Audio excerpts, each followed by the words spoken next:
نحمده ونستعينه ونستغفره وصلى الله تعالى على خير خلقه سيدنا وسندنا ومولانا ونبينا محمد وعلى آله وأصحابه أجمعين وسلم وبارك. أما بعد، فأعوذ بالله من الشيطان الرجيم. بسم الله الرحمن الرحيم. حدثنا موسى بن إسماعيل حدثنا إبراهيم بن السعد أخبرنا ابن شهاب عن عبيد الله بن عبد الله بن عتبة أن ابن عباس رضي الله عنه قال: كان النبي صلى الله عليه وسلم أجود الناس بالخير، وكان أجود ما يكون في رمضان حين يلقاه جبريل، وكان جبريل عليه السلام يلقاه كل ليلة في رمضان حتى ينسلخ يعرض عليه النبي صلى الله عليه وسلم القرآن، فإذا لقيه جبريل عليه السلام كان أجود بالخير من الريح المرسلة. رواه البخاري.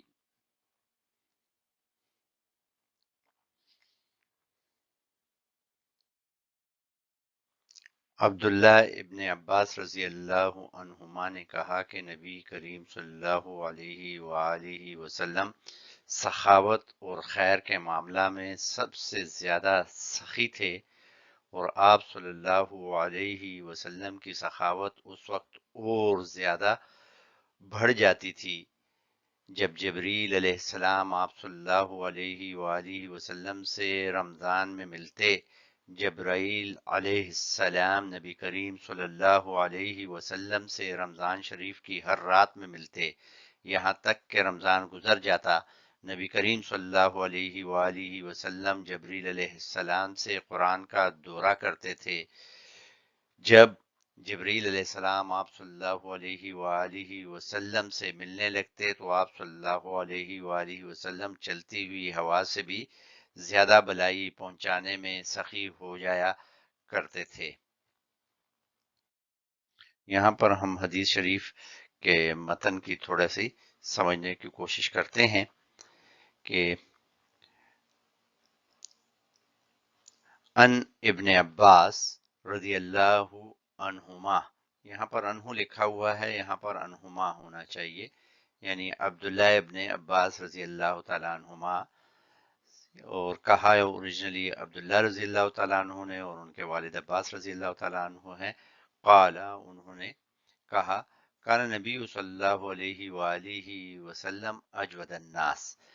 بالخیر، کہ رسول اللہ صلی اللہ علیہ وآلہ وسلم لوگوں میں سے سب سے زیادہ سخی تھے بھلائی کے کاموں میں۔ وَكَانَ أَجْوَدُ مَا يَكُونُ فی رمضان، اور ہو جاتی تھی آپ کی سخاوت بہت زیادہ رمضان میں۔ حین یلقاہ جبریل، جب آپ کی ملاقات ہوتی تھی جبریل علیہ السلام سے۔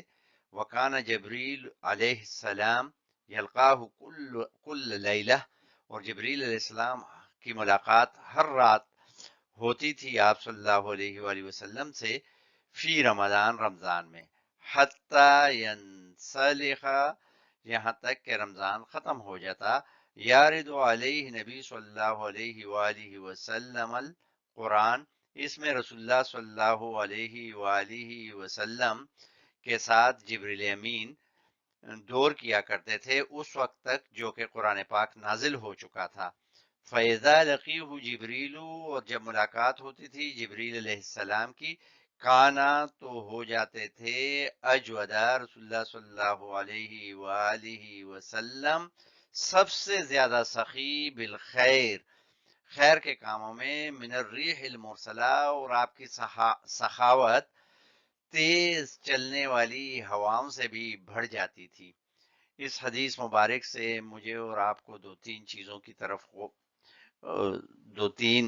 چیزوں کی ہدایت ملتی ہے، اور جو پہلی چیز ہے وہ یہ ہے کہ نبی اکرم صلی اللہ علیہ وآلہ وسلم کی سیرت طیبہ میں یہ بات شامل تھی کہ آپ سب لوگوں سے زیادہ سخی تھے اور لوگوں کی مدد کرتے تھے۔ پھر رمضان مبارک میں آپ کی سخاوت اور بڑھ جاتی تھی،